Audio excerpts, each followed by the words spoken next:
This is Andy Purewal for ID Boxing. I'm joined by David Price over Zoom. David, third time's a charm here. How's life going, man? Good, mate. All good. Everything's good. It's been a while, and it's so good to get back online and chatting about what I know best, which is boxing. So, fire away, mate.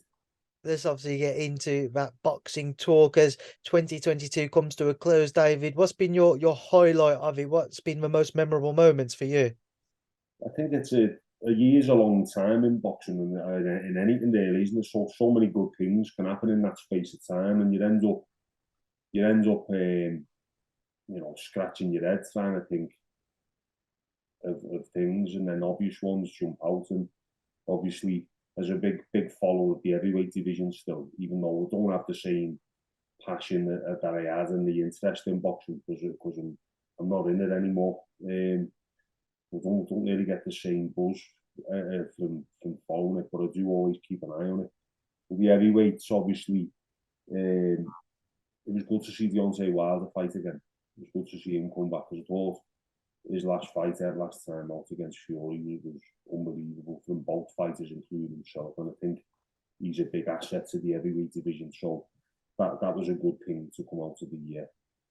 Tyson Fury getting his homecoming defences, stadium fights, magnifying what a crossover star he's become after his time 5 years ago. He was a former heavyweight world champion, but if you've seen him and spoke to him, you think it was the last thing that was going to happen. So, it's kind of like completed the full circle. He's gone full circle type of thing, but it turned it around completely. So we fought Dillian White at Wembley. That was a good spectacle, a good build, a good spectacle. The fight was a little bit of an anti-climax. Brook Khan, another one which happens later than it should have, but at least it happened. But I think the highlight of the fight of the year was the Michael Conlon Wood fight. What a fight that was! It had everything, and that was fight of the year, obviously, in a lot of people's eyes, including mine. And that it just shows how good domestic boxing is in Britain. The competition is unbelievable, and fans still packing arenas out, packing stadiums out. It's here to stay. When I first turned pro, he was lucky if a leisure centre like a sports centre got sold out, because that's what most of the shows were on. Every now and then they'd have an arena show, and you'd very rarely see them sold out. And it was only the Andi-Joshua phenomenon which changed all that, and the Eddie Hearn, the Matchroom, the Sky machine type of thing. They made boxing a mainstream sport again, and there's so many new fans, so many young people. There's probably boxing fans who don't even know who I am, because they weren't following boxing when I was well known type of thing. So it's grown all the time, and then you've got like these influencers wanting to have a fight, and for right or wrong, they may be creating new boxing fans as well. So it's been a good year, I think, for the sport. I'm not aware of. Obviously, there's always tragedies within the sport, but that happens in any contact sport. But domestically, I think it's been pretty safe, hasn't it? I don't think there's anyone had any bad injuries or whatever. So you've got to look at things like that, because it's across the board. It's not just from the entertainment aspect of the sport. You've got to look at the welfare of the fighters, and I think domestically, most fighters have come through relatively unscathed, which is always a blessing. 100%, David. And just to go back to one fight you mentioned in Kell Brook, there's a lot of talk at the minute about Kell Brook potentially returning. What are your thoughts on that, David? He's announced his retirement. We've seen a fair few fighters announce retirements, come back. Just can't seem to shake that boxing bug. Would you be happy to see him return? Would you rather him stick away from it now? I think in Kell Brook's instance, I'd rather see him stick to his decision. He's retired. Get used to the thought of not being a fighter anymore, because you've got to make friends with not being a boxer anymore, because you're not going to be a boxer again for the rest of your life. And the sooner you accept it, the quicker you can get on with your life and become happy again, because that's the problem for sportsmen and athletes in general. Once the career's over, they feel like they've died, type of things, like they're not them anymore. They've got to find themselves again. So all you're doing by fighting again, obviously, unless it's a financial thing, you're just delaying the inevitable, and you're just delaying it, and you're gonna have to face up to that fact at some time soon, anytime soon anyway. So I think he'd be better off trying to just come to terms with it and moving on with his life. Because when will it end if that's the case? If you just trying, it's like talking. It's like me and me missus. Our kids are like 16 and 12, and they're not babies anymore. And I've said to her in the past, so they're not babies anymore. I miss them being babies. Should we have another baby? And she's like, well, what do you want me to do? Keep fucking having babies just because the kids are getting older, type of thing. And it's similar type of thing, isn't it? Keep fighting because I'm missing boxing when it's never ending. So someone like Andre Ward, for instance, who went out on the top of his game, not much mileage on the clock, unbelievable fight, and he retired really young, didn't he? Someone like him coming back, then yeah, because he might have an itch to scratch for his legacy. But if you're just doing it because from what I'm reading or hearing, where I'm missing it, I'm down, I feel like I've died, and that person's died, this, that, and that. I think the safer bet to be done. Just accept the inevitable and move on with things. But that's easy for me to say, because I've been fortunate and retired, and I'm focused on something else. If you haven't got another focus, that was always the fear for me as an athlete, as a fighter. What am I going to do when I finish boxing? It's so daunting. Especially if you're not going into a career in media, because that's very limited. Media, broadcasting, things like that. Even if you made your millions, you still need something to get up for every morning and a purpose in life. And I think he'd be better getting into coaching, maybe managing, helping young fighters and drawing on that experience he's got. Because at one point you'd say Kell Brook was one of, if not one of the pound for pound best in the UK. Fantastic career, got a lot of experience to pass on. So help the future maybe. But it's a big talking point. It's it's important. It's a massive thing in a fighter's career, life really. David, speaking of retirement, most recently we saw Tyson Fury stop Derek Chisora. Now, I know Derek's somebody you know well, somebody you have a great deal of respect between the pair of you and a former foe of yours. Should he retire now? Should he be stopped from entering the ring again? I don't think you can ever stop anyone from entering the ring, and I mean, I think he probably should think about it now, because what else is there to do? Let me just see this is funny. What else is there to do for Derek? He's had a stadium fight. He's fought for the world title a couple of times. He's made his millions. He doesn't need any more money, although he likes money. We all like money. But again, where does it stop? At what point does your health take precedence before the money? And now, I know I've said in the past about Derek, he doesn't get it as much as you probably perceive him to. It's his style of fighting makes you feel like he takes a lot of punishment, but he's got an underrated defence, Derek Chisora, which is why you very rarely see him busted up, and you've seen him busted up in the Fury fight. But Tyson Fury's in his own league. So I mean, it can only come from himself. But again, it's the same thing as what we're talking about with Kell Brook. Is he ready to let go of the fighter that is Derek Chisora and just become Derek Chisora, the man, the ex-fighter? Once you lose that label as a fighter, you've got to find yourself again. And I don't know whether he's ready to do that. If he's not ready, then that's up to him. He can't be stopped from getting in a boxing ring, because the end of the day, he's fought at a high level for the last, well, for his whole career, and he's never ever not given someone a tough fight and pushed them all away. And he's never been absolutely busted up and beat up, and he's never been carried out on a stretcher. There's fighters out there who've been stretchered out of rings. They're still fighting. Lucas Brown, his knockout against Dillian White, he got stretchered out the ring, and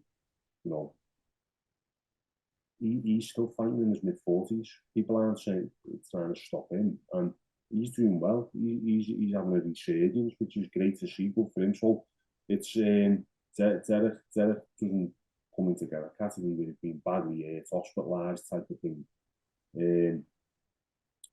So it's got to be up to him, and I don't think he will. But I think he should think about it now, because you could be looking at a Danny Williams effect, where Danny Williams was a similar level to Derek Chisora at one point. He was a great heavyweight. Danny Williams, a cracking heavyweight. Made his millions, but kept fighting because he had no other way of earning. So I don't think Derek's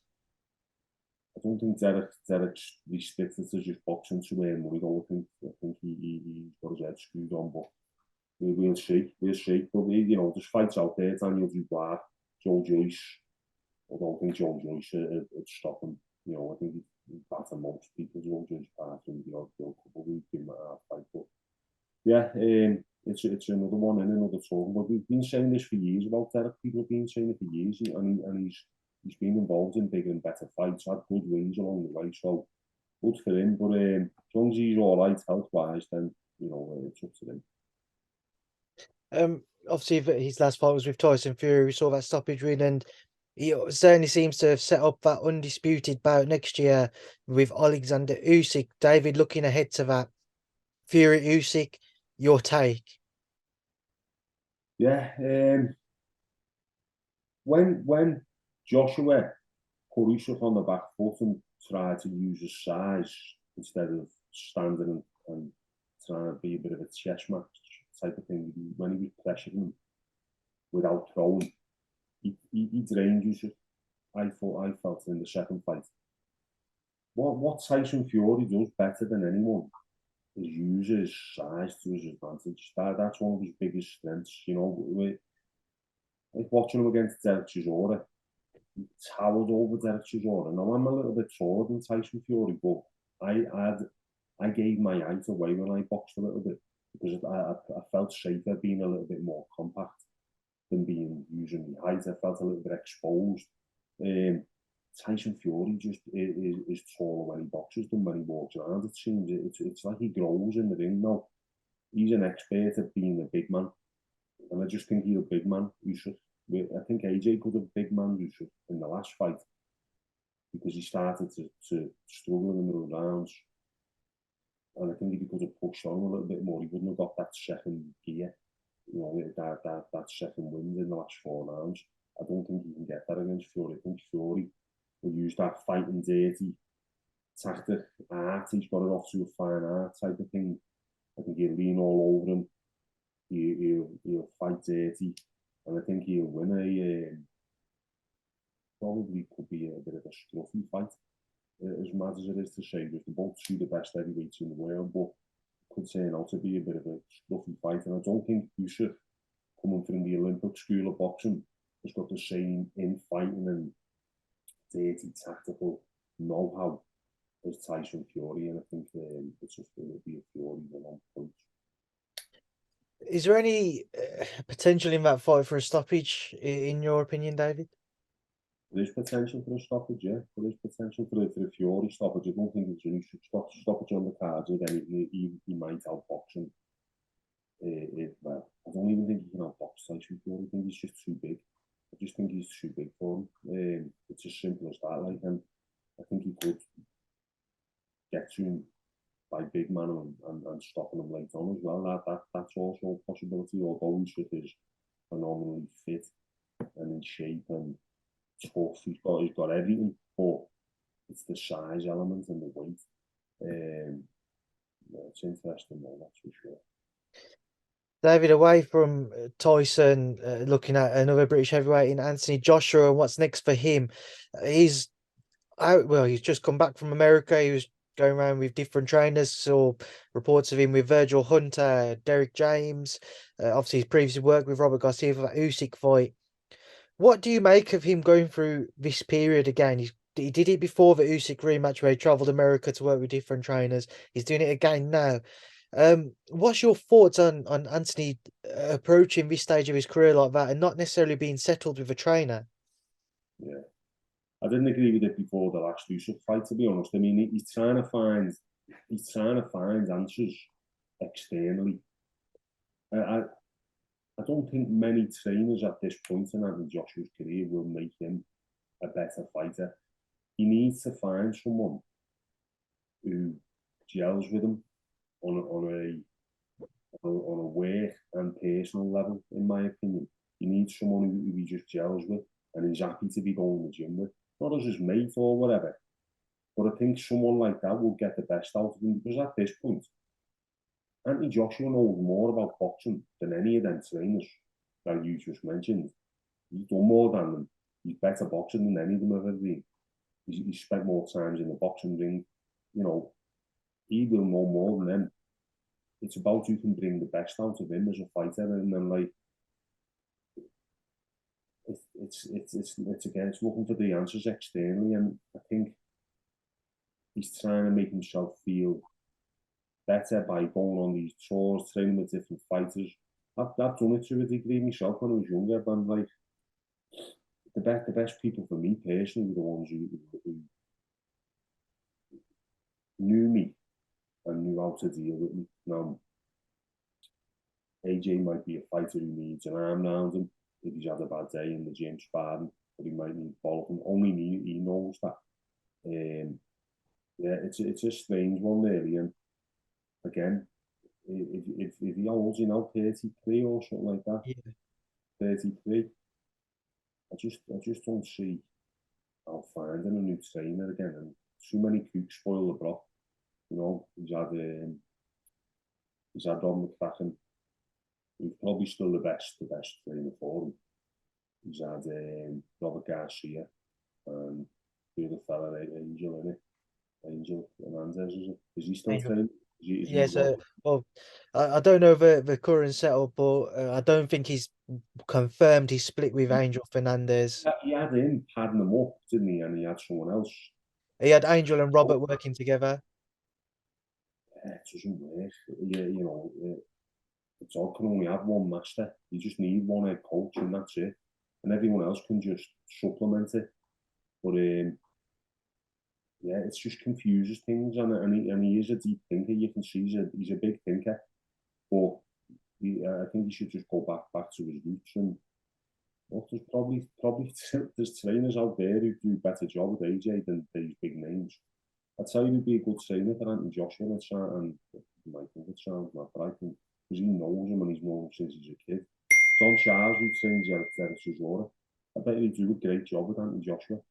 I really think he would, but it's not the glamour name. It's not the name that'll make people sit up and take notice. You know, and it could be sitting on his own doorstep the best answer, but it's all up to him. So he does what he wants to do. But that's my take on it. Anyway.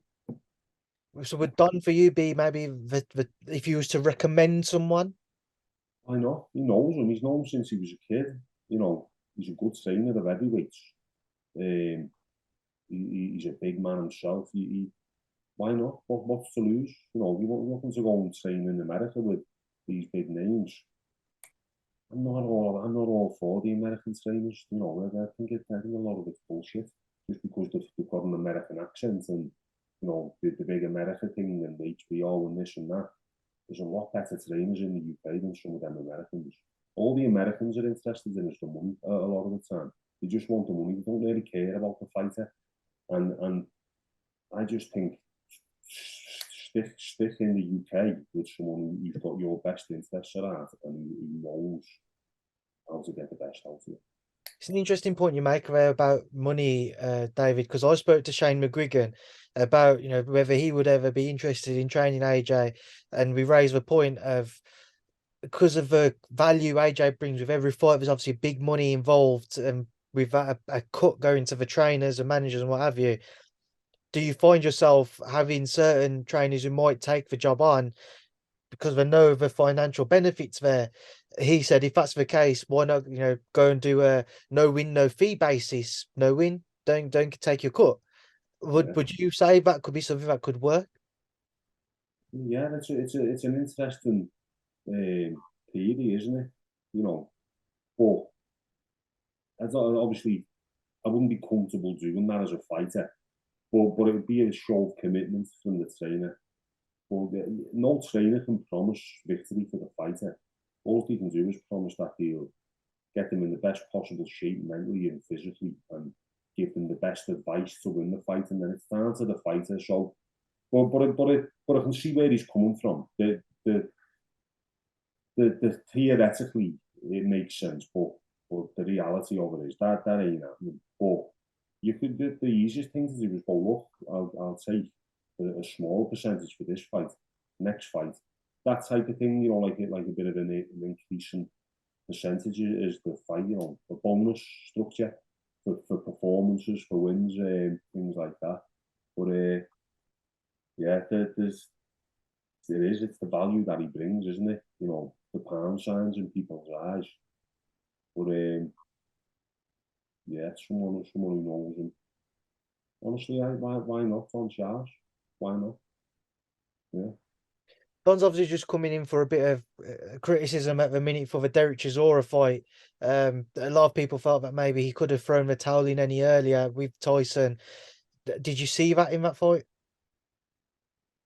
Yeah, look, the thing is with Derek and Charles is that the mates obviously, and they go way back, and again in that instance he's probably been told before the fight, don't. But look, we're all men, and it's all right saying, well, he's the trainer, this, that, and that. The referee could have had his say as well.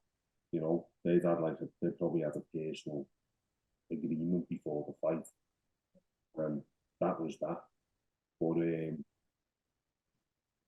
you know, we all have them nights where we should have done that, should have. Thankfully, Derek was okay. But these are things that can be discussed in the gym. You can go into a gym with your best mate and say, listen, we're best mates, but what you say goes, and I'll listen, and that's that. That type of thing can be said. But no, it's just thinking out loud. It's just a thought. Someone like Don Sharp, but why not? Yeah. David, just sticking with AJ and just looking at potential fights coming back. A lot of talk about what's next for him. I've seen Otto Wallin mentioned. He obviously gave Tyson Fury a tough test back in 2021 now, I believe. Away from that, you've also got the Dillian White rematch being spoken about, potential Deontay Wilder bout. If you was to say to AJ, this would be the right or the correct manner back to getting back on top, would you say jump back in the deep end with, say, a Deontay Wilder, or go and build yourself back up? I'd build back up.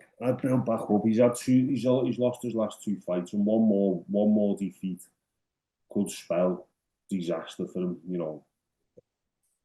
The Dillian White fight still sells. I think he knows that. I've seen him saying he preferred the Dillian White to the Tyson Fury fight because he's edging his bets. Obviously, he's got to work out which fight is he more likely to win, and then he'll start getting that confidence back and that belief because he's a bit confused at the minute. I don't think he knows what he is as a fighter. I think he's lost himself, so he needs to find himself again. And the perfect fight for it's Dillian because I don't think Dillian. I don't think Dillian. I haven't seen any sign of Dillian getting any better since what was his last fight before the Fury fight? Who did he fight? Povetkin. He was good in the second Povetkin fight. Obviously, I told you he was a bit underwhelming in the Fury fight, but Tyson Fury can do that to you. So Did you watch Dillian against Jermaine Franklin at all?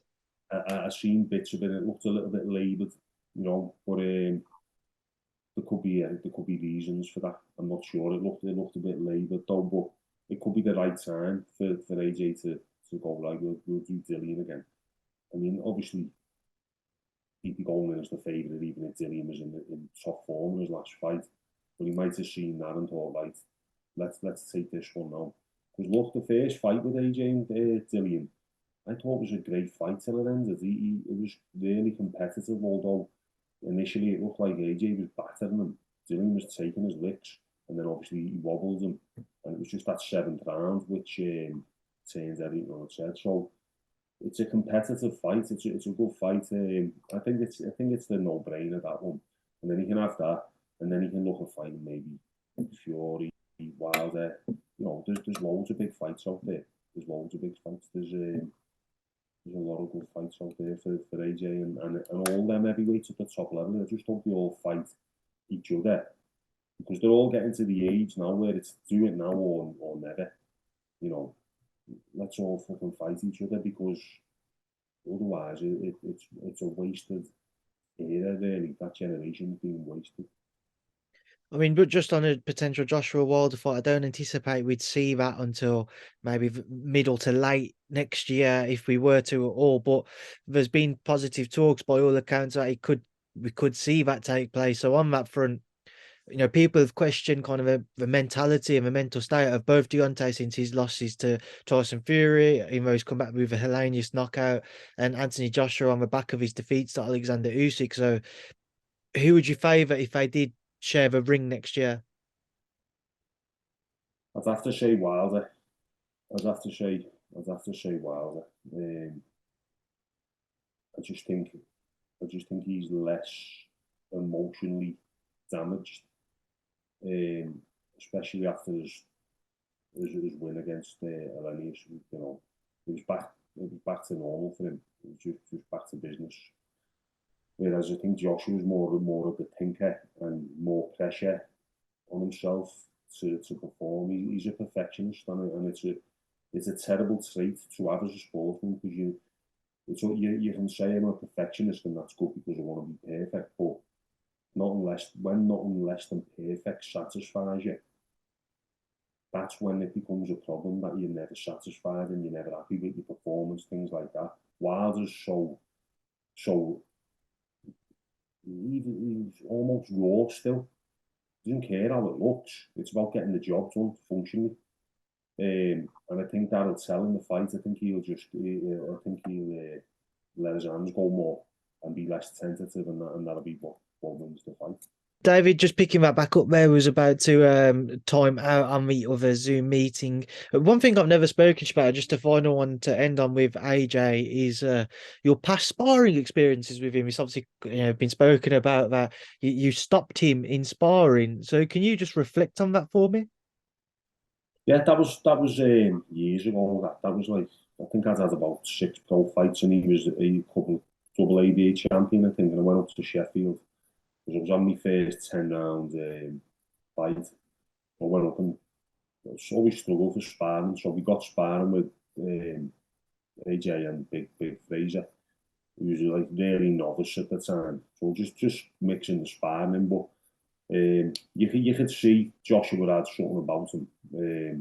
Fraser was a little bit more wet behind the ears than off. People, sorry. He was a bit more wet behind the ears, but AJ had something about him.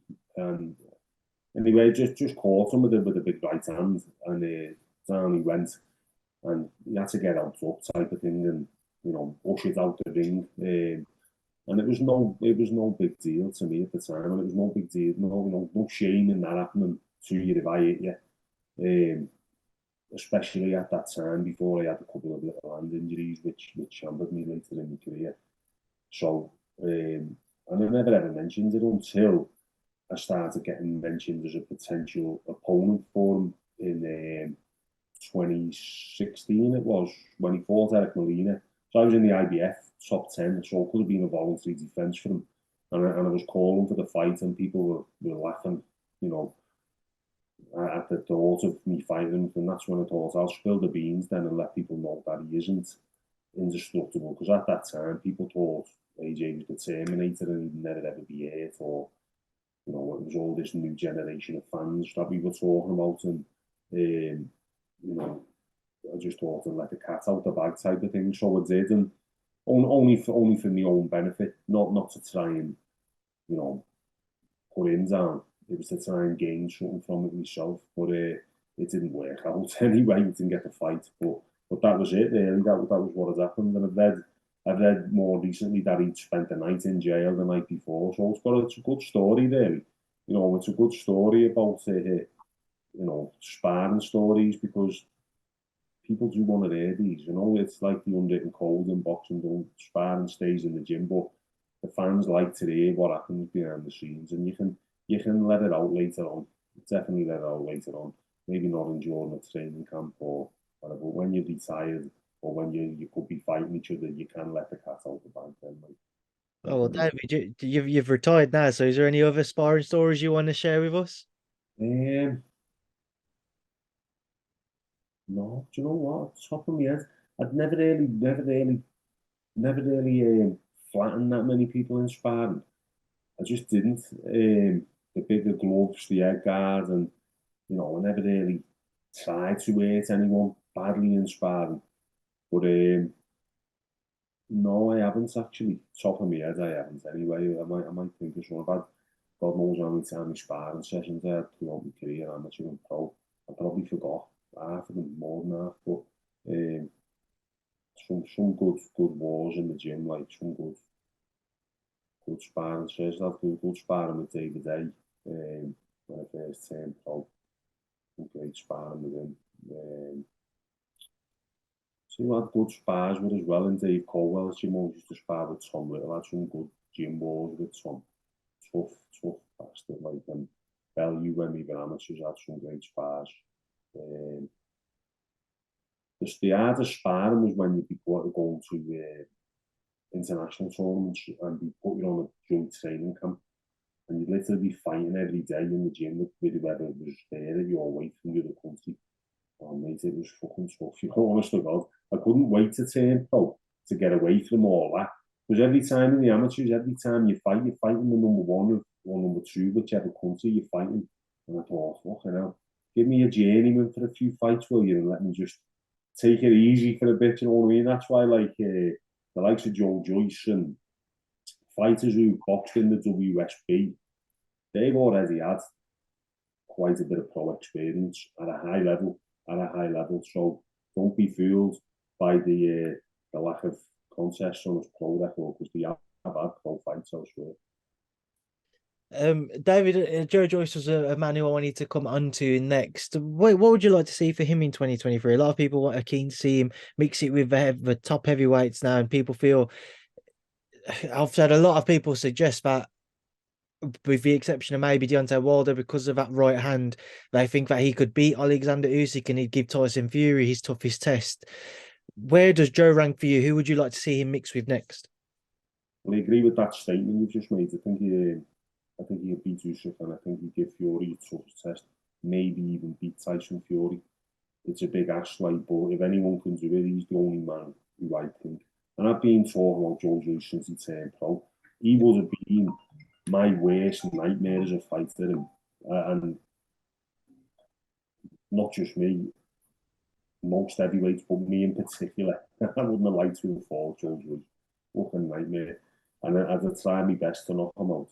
And probably wouldn't have succeeded, but he is there to be it. But I thought in his last fight, his defence and everything was improved. So he's improving as a fighter. He's not just the juggernaut who just walks forward and takes your punches, and not like Homer Simpson when he becomes a boxer and just keeps getting it until the other fighter gets tired and pushes him over. There's more to him.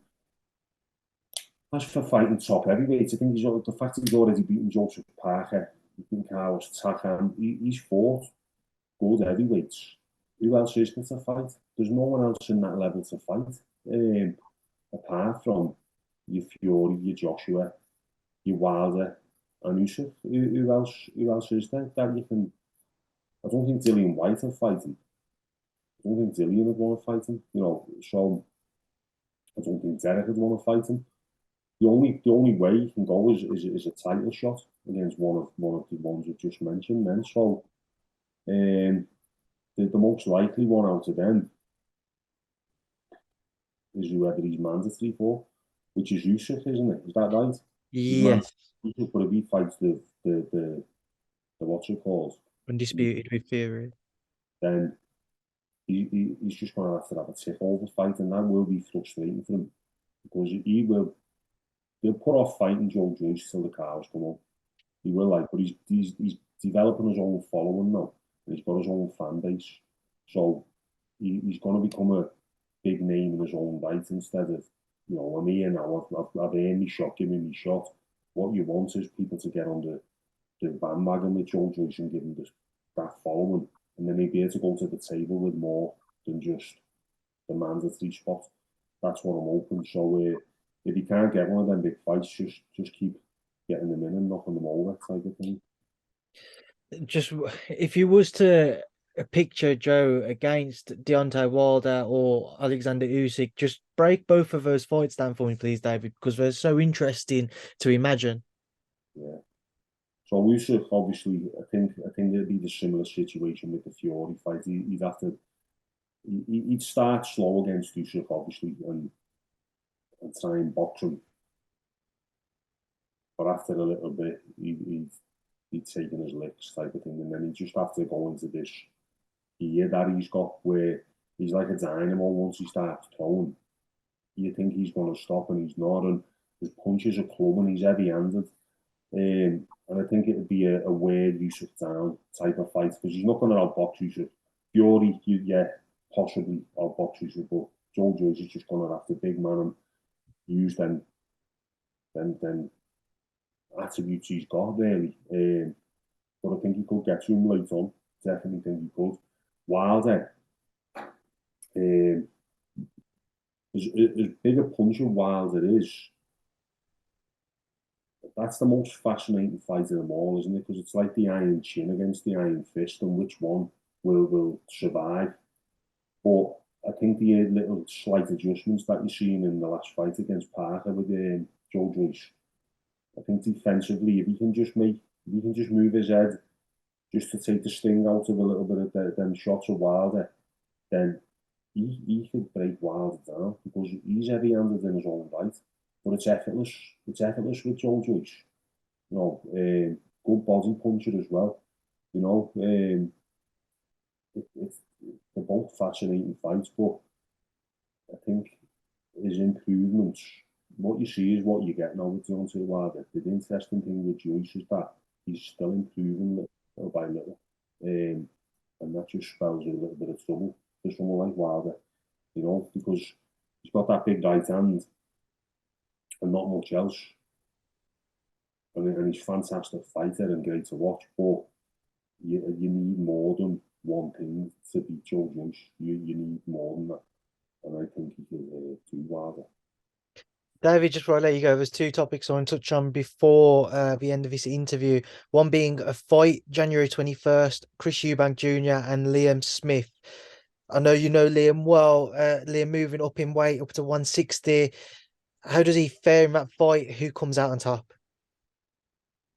I called for this fight after the Fowler fight. On the radio, I was working the radio with Dave Colwell, and Dave Colwell, no, he said no, different weights, blah, blah. And I remember Liam Smith deserves a domestic fight against possibly Chris Eubank, and it's come true, and I'm glad it has for him because he deserves it. Thing is with Liam Smith, he's got a great boxing brain, a great underrated boxing brain that people probably don't realise. He's experienced and he's got world-class toughness.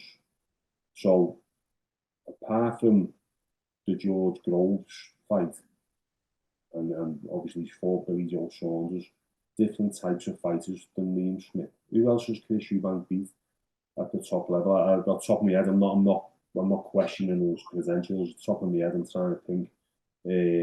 You've got Groves, you've got Billy Joe Saunders.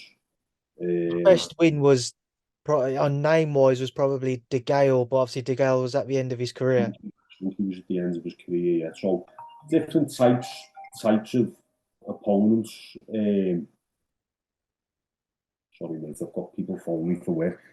Different types, different styles, but I'm hoping that the styles are going to gel and I think they will.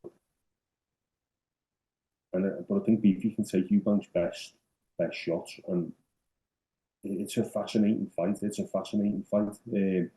Because Eubank, I love watching Chris Eubank as well because I think he's exciting when he lets his hands go. It depends what Chris Eubank you get, you know. But I think Liam Smith's in a great position to win this fight, not just because of the connection I've got to him type of thing, but I think just looking as a neutral, I think this is definitely a winnable fight for Liam Smith. I think he can win this fight on points. You mentioned you just sorry, David, to interrupt you there, but you mentioned kind of Eubank Jr. and what style he takes. He's obviously with Roy Jones Jr. once again. Uh, that would suggest he's not going to stand there and let his hands go. We could be wrong and could be all be fall come fight night. But what do you make of that move? I don't know. I don't know. He had him with the Liam Williams fight, didn't he? You know, and I think he could have stepped on the gas in that fight and maybe got Liam Williams out of there. But he kind of stayed in whatever gear he was in.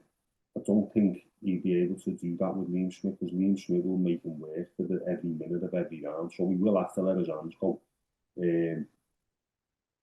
because it'll get dictated to him that he'll have to. So obviously Roy Jones is a legend in boxing, but Roy Jones, the boxer, Chris Eubank isn't Roy Jones, you know. So if he tries to fight like that, he just needs to be who he is type of thing. But Beefy will make him work for every minute of every round, and that's what's going to make the fight exciting. It's because it's going to be all action. And then the final topic to touch on, David. I know he's a few months on now, but as somebody who's been affected by it in the past, I want to get your thoughts on the entire situation surrounding Conor Benn. Obviously, he had two adverse findings from tests previously in the year, meaning that his fight with Chris Eubank Jr. did not go ahead in October. Since then, Conor's released a number of statements. His most recent one saying that his team's proved his innocence, but they're waiting to release more information. It's just a matter of time, as far as they're aware. So, what's your take on that entire situation? Yeah, I just thought it all stunk. Obviously, I mean, if you look into the nature of what the substance was, then alarm bells just started ringing for me. And obviously, there's always an excuse for someone, but it's happened twice. I don't know. I just thought it stunk, you know. And I don't really follow that type of thing in boxing. It bores me now. That's no offense to asking the question, like, but I've been asked that many times about it and been involved with it, you know, personally. I've kind of lost interest in the drugs thing. I've lost faith in the whole thing, and I've just gone, you know what? I'm not really that bothered anymore because nothing changes. Nothing changes. Nothing will happen. You know, Conor Benn will be fighting in the British boxing ring again soon. You know, if he was innocent, then he was innocent. But the zero tolerance type thing on this, there's a lot of double standards as well. You know, promoters saying certain things and then their own fighters are fucking failing drug tests. It's just the nature of the sport, and it will happen, and it will always. It's just part of the sport. So it's just that it was in such a high-profile situation, a high-profile fight, and there was no legitimate reason for it happening. But now he's come out and said, "My team have got whatever they've got. We'll publish it, release it. You know, people want to read it." But like I said, when it happened, it's back in the news now because he's made a statement. But apart from that, it just people move on with boxing. Boxing's going to carry on with or without Conor Benn, or with or without people who take drugs. It's just that these people who do, they're staying in the sport. Obviously, they're staying in the sport, and you know, it still beggars belief to me that someone would risk everything they've worked for to get to this point, unless they've been doing it all the time, to go get that little slight edge, get the slight edge, just by juicing really and putting massive danger on the opponent, potential danger. So yeah, I've kind of like lost faith in the whole system when it comes to drugs in boxing. David, we will wrap up there, and I'll leave you now to get back to all of those phone calls as your phone continues to go off. Blowing up, I better go. See you later.